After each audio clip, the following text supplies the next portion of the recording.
नमस्कार, good evening. एक बार फिर से डॉक्टर एस.के. सिंह आप सबके सामने, और आज एक नए चैप्टर के साथ। आज का जो हमारा चैप्टर है वो आपकी डेली लाइफ से जुड़ा हुआ है। हम अपने डेली लाइफ में एक दूसरे से किस तरह से बातें करते हैं, उसी से रिगार्डिंग ये चैप्टर है आपका। तो चलिए बिल्कुल सरल तरीके से इंग्लिश सीखते हैं हम सब मिल के, और ये ऐसा तरीका है जिसमें एक कम पढ़ा लिखा व्यक्ति भी बड़ी आसानी से सीख सकता है। तो चलिए हम स्टार्ट करते हैं। और हमारा आज का जो चैप्टर है वो जब हम अपनी फैमिली पे होते हैं, अपने घर पे होते हैं, अक्सर कई बार जो हमारी घर की मातृशक्तियाँ होती हैं और वो किचन में होती हैं या घर के अंदर होती हैं, तो बहुत सारे काम छोटे छोटे वो बोल बोल के करती रहती हैं, लेकिन उनको ये नहीं मालूम होता कि छोटे छोटे जो काम कर रहे हैं बोल बोल के, इसे हम इंग्लिश में भी कर सकते हैं। तो बहुत ही इजी और सबसे सरल तरीका हम आपको बताते हैं, जो हमारा सबसे ईजीएस्ट वे है, उस पे आते हैं। तो चलिए देखते हैं। और हमें एक्चुअली जो हमारी डेली लाइफ होती है, जहाँ हम लोग रेगुलर अपनी डेली लाइफ को यूज़ करते हैं, वो डेली लाइफ एक्चुअली चलती कैसे है, कहाँ से चलती है। तो हमारी जो डेली लाइफ होती है, कई बार आपने देखा होगा कि जब हम घर पे होते हैं तो बच्चों से कहते हैं बेटा पानी लाइए। कई बार ऐसा बोलते रहते हैं, बेटा पानी लाइए, पानी लाइए। अब बच्चे ने पानी ला दिया, अब फिर उसके बाद थोड़ी सी और भी हमारे इसी तरह के आदेश शुरू हो जाते हैं, बेटा वो पंखा चालू कर देना। तो दूसरा हमारा एक ये सेंटेंस चला, बेटा पंखा चालू कर देना, पंखा चालू कर देना। थोड़ी देर और बैठे तो और भी इसी तरह से क्वेश्चन शुरू हो जाते हैं, अब वो मेरा चश्मा लाइए। तो अगला सेंटेंस आपका हमारा हो गया, मेरा चश्मा लाइए, चश्मा लाइए। और भी ले लीजिए, अगर घर में मातृशक्तियाँ हैं तो उनसे भी थोड़ी बहुत निवेदन, थोड़ा बहुत रिक्वेस्ट, थोड़ा सा सिंपल ऑर्डर उनसे भी हो जाता है। ऑर्डर तो नहीं देते हैं क्योंकि मातृशक्तियाँ सारा दिन वो आपकी सेवा में ही रहती हैं, पर उनसे एक छोटा सा एक रिक्वेस्ट हो जाता है कि एक कप चाय बना दो। तो एक सेंटेंस इस तरह से भी हमारा बन जाता है, एक कप चाय बना दो, चाय बना दो। अब देखिए हमने इस तरह से बहुत सारे सेंटेंस इकट्ठे किए हैं, और भी हम लोग इस तरह से बोलते रहते हैं, अपने बच्चों से बात करते रहते हैं, अपनी वाइफ से बात करते रहते हैं, बच्चे हमसे बात करते रहते हैं, पापा पैसे दे दीजिए, मम्मी मोबाइल बंद कर दीजिए, मम्मा मोबाइल चालू कर दीजिए, मोबाइल उठा लीजिए, मम्मा मोबाइल बंद करिए, मुझे खाना दे दीजिए, मुझे पानी दे दीजिए। ये बच्चों के बहुत सारे चलते रहते हैं, बड़ों के अपने अलग से इस तरह की बातें चलती रहती हैं। एक्चुअली ये जो सारी बातें हम आपस में एक दूसरे से करते रहते हैं, ये है क्या, इसे हम बोलते क्या है। So for your kind information I would like to tell you, ये जो सारी चीज़ें हैं एक्चुअली ये हम इन्हें हिंदी में कहते हैं आदेशात्मक वाक्य, और इंग्लिश में वी यूज टू से इट इम्परेटिव सेंटेंस। इंग्लिश में हम लोग इसे बोलते हैं इम्परेटिव सेंटेंस। तो इम्परेटिव सेंटेंस का मतलब होता है वो सारे सेंटेंस जो हम अपनी डेली लाइफ में रेगुलर बोलते रहते हैं। देखिए कई बार हम लोग जब इंग्लिश सीखने की बारी आती है तो ये अक्सर सोचते रहते हैं कि हमारे सेंटेंस में टेंसेस कहाँ है, कौन सा हम टेंस पढ़ रहे हैं। तो आपने देखा होगा कि ज़्यादातर लोग जब इंग्लिश की स्टार्टिंग करते हो तो टेंस से ही स्टार्टिंग करते हैं, और टेंस में वही present indefinite tense, past indefinite, future indefinite, फिर उसका continuous part, perfect continuous part. मैं ये नहीं कह रहा हूँ टेंस इंपॉर्टेंट नहीं है, टेंस भी उतना ही ज़रूरी है जितनी बाकी चीज़ें आवश्यक हैं। लेकिन कई बार हम टेंस के चक्कर में क्या करते हैं, अपने जो बेसिक चीज़ें होती हैं उसको छोड़ चुके होते हैं, छोड़ देते हैं अननोइंगली, ना जानते हुए हम ऐसे मिस्टेक करते हैं। तो चलिए हमें उन पहले बेसिक चीज़ों को इकट्ठा करना है जो हम डेली बोलते रहते हैं, और वो बेसिक चीज़ें हैं कौन कौन सी। मैंने बताया कि इस तरह के हमारे सेंटेंस जिसमें हम क्या कहते हैं, काम को करने का एक आदेश दे रहे हैं, काम को करने का एक आदेश देते हैं, साथ ही साथ हम आदेश के साथ साथ हम क्या करते हैं, रिक्वेस्ट करते हैं। रिक्वेस्ट मीन्स हम निवेदन कर रहे हैं, तो आदेश भी करते हैं, निवेदन भी करते हैं, और साथ ही साथ हम कई बार बड़ी स्ट्रिक्ट कमांड भी दे देते हैं। बड़े तगड़े तरीके से हम लोग कमांड भी कर देते हैं। और कमांड प्रॉब्ली क्या होता है, आर्मी मैन या पुलिस डिपार्टमेंट या इस तरह से जो हमारे प्रशासनिक विभाग हैं, प्रशासनिक हमारे क्षेत्र हैं, वहाँ पे कमांड की भी ज़रूरत पड़ती है।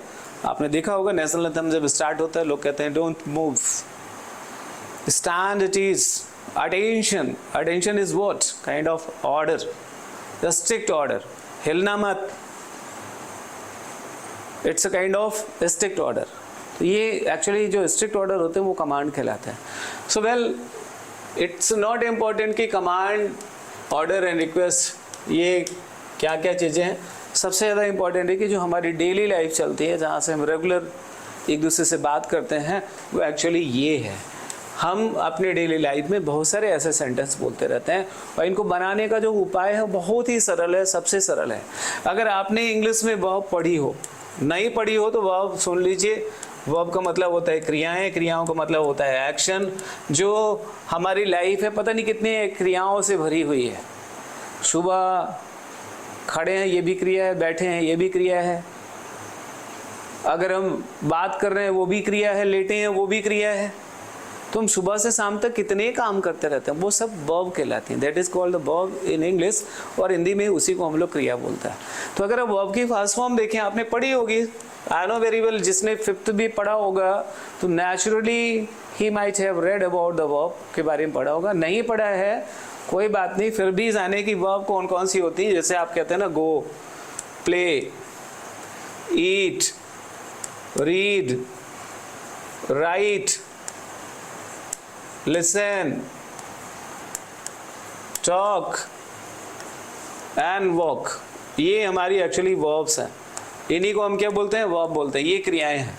कम, sit, go, listen, talk, walk, close, open, off, on, give, take, throw, collect, ये सारी की सारी वर्ब्स कहलाते हैं। उठाओ, लाओ, रखो, फेंको, all these are the verb in Hindi.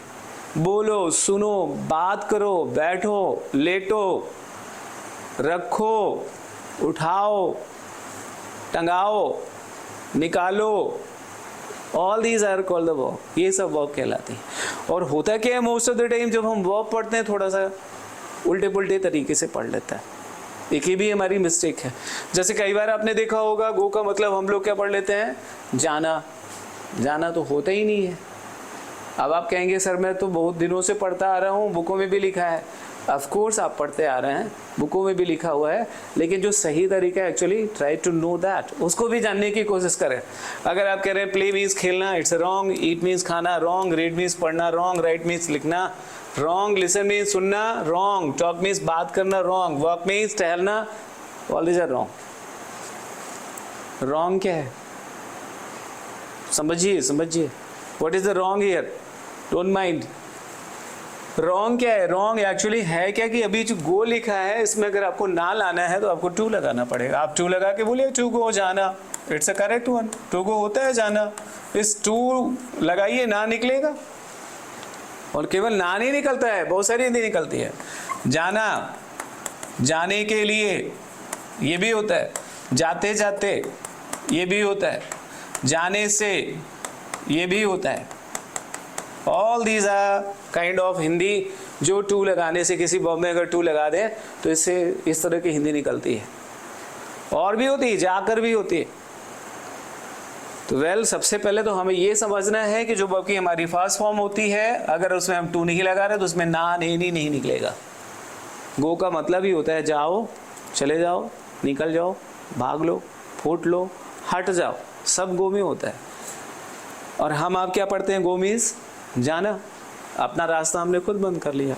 Go means जाना पढ़ लिया। अब कोई कहता है जाओ, उसके लिए एक डिक्शनरी में इंग्लिश ही नहीं है। जाइए, ढूंढो कहाँ है। हटो, कौन सा वर्ड है, सर्च। निकलो यहाँ से, है ही नहीं, बुकों में नहीं है। इसीलिए आपको प्रॉब्लम होती है, क्योंकि आप अपना रास्ता खुद ब्लॉक कर रहे हो, गलत पढ़ के आप अपना रास्ता ब्लॉक कर दिया, आगे बोल ही नहीं पा रहे हो आप। सो पहले तो हर एक चीज़ की साफ सफाई बढ़िया से व्यवस्थित तरीके से कि हम कहाँ मिस्टेक कर रहे हैं, कौन से मिस्टेक कर रहे हैं। सो हमें ये ध्यान रखना है कि गो मीन्स होता है जाओ, चले जाओ, निकल जाओ, हट जाओ, भाग जाओ। फूट लो भी बोल लीजिए, गो, पतली गली से निकल लो, गो फ्रॉम हियर।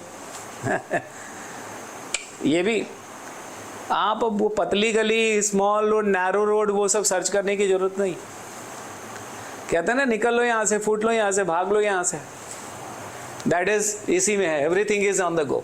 प्ले, खेलो, खेल लीजिए, खेलिए। कहते हैं ना, मेरे साथ खेलो यार, प्ले विद मी। बाहर खेलो, प्ले आउटसाइड, घर के अंदर, यहाँ इधर खेलो, प्ले हियर। प्ले मीन्स होता है खेलो, खेलिए, खेल लीजिए। बोले आप खेल लो, आप खेल लीजिए, मैं बाद में खेलूंगा। यू प्ले, आप खेल लीजिए, यू प्ले, खेलिए, प्ले, बाहर खेलिए, प्ले आउटसाइड, अकेले खेलिए, कोई नहीं आएगा आपके साथ, चीटिंग करते हैं, अकेले खेलिए, प्ले अलोन। ईट, खा लीजिए, समोसे खा लीजिए, ईट समोसा, खाना खा लीजिए, ईट फूड्स। और अब किसी को लगता है कि हमें ये नहीं कहना खा लीजिए, तो उसको थोड़ा और सुंदर बनाने के लिए हैव का यूज़ कर देते हैं। Have samosa, have foods, have lunch, have dinner. इसका मतलब होता है डिनर ले लीजिए। ये हमारी एक सभ्यता है, हमारा एक एटिकेट है, हमारा एक मैनर है। हम कई बार इस तरह चीज़ों को बोलते रहते हैं, कई बार बोलते रहते हैं कि ले लीजिए। जैसे किसी को चाय लेके जा रहे हैं देने के लिए, तो ये नहीं कहते अंकल चाय पी लीजिए। और ऐसे बोलना भी नहीं किसी से इंग्लिश में, इंग्लिश सीखना शुरू कर दी, बोले अंकल ड्रिंक टी। ये भी नहीं करना है। हम लोग नम्रता से, विनम्रता से, बड़े सम्मान के साथ कहते हैं अंकल प्लीज़ चाय ले लीजिए, बिस्किट लीजिए। लीजिए का मतलब ग्रहण करिए। इट डजेंट मैटर कि हम लीजिए का मतलब ग्रहण करिए। तो हमारा एक सम्मान है, एक एटिकेट है, हमारा मैनर है, और हम मैनर से बोलते हैं। लोग कहते हैं ना in English there is no manner, बड़े को भी यू, छोटे को भी you. There is a manner, there is a softness, there is a kindness, and that is depend on you. अगर आप अंदर से काइंड हो, सॉफ्ट हो, मैनरफुल हो, so you are the English. आपके अंदर इंग्लिश है, everything is in you. English का मतलब ही होता है कि आप अपने एटिकेट सीख रहे हैं। आप हिंदी में हर बार माफ़ करिए नहीं बोलते, बट आप छोटी सी मिस्टेक करते हैं इंग्लिश में, आप तुरंत सॉरी बोलते हैं। आपको कुछ पूछना होता है, आप सॉरी बोलते हैं, आप बेग यू पॉर्डन मी प्लीज़ बोलता है, एक्सक्यूज़ मी बोलता है। किसी को बुलाना है तो हिंदी में जैसे चिल्लाते हैं, अरे अंकल सुनिए। इंग्लिश एक्सक्यूज़ मी, काम हो जाता है। दुनिया की हर भाषा बहुत खूबसूरत है। अगर आपका मन खूबसूरत है, आप खूबसूरत हैं। कोई भी भाषा गंदी नहीं होती है। हमारी मातृभाषा हमारे ब्लड में है, इट इज़ आवर ब्लड। हमारी इंग्लिश हमें लाइफ का रास्ता दिखाती है, it shows the way to life. ये हमें एक छोटी जगह से बड़ी जगह तक पहुंचा देती है। कोई भाषा बुरी नहीं है। अब हम किसी भाषा को नहीं जानते हैं, हमको उसके प्रति एक जेलस हो जाए, हम बुराई करें, अरे वो तो इंग्लिश झाड़ता है, दैट इज़ डिफरेंट है, वो अलग है। It's a need of time. हम तो ये नहीं करें कि हम अपने संस्कार छोड़ रहे हैं, हम अपनी सनातन संस्कृति छोड़ रहे हैं, नहीं। But language is essential for the development. अगर ऐसा ना होता तो हमारे जो शिक्षक श्रेष्ठ श्री राधा कृष्णन जी थे, इतनी सारी डिग्री, जितनी सारी भाषाओं के ज्ञाता ना होते वो भी कहते हैं मेरे को हिंदी पढ़नी है, संस्कृत पढ़नी, हिंदी भी नहीं संस्कृत।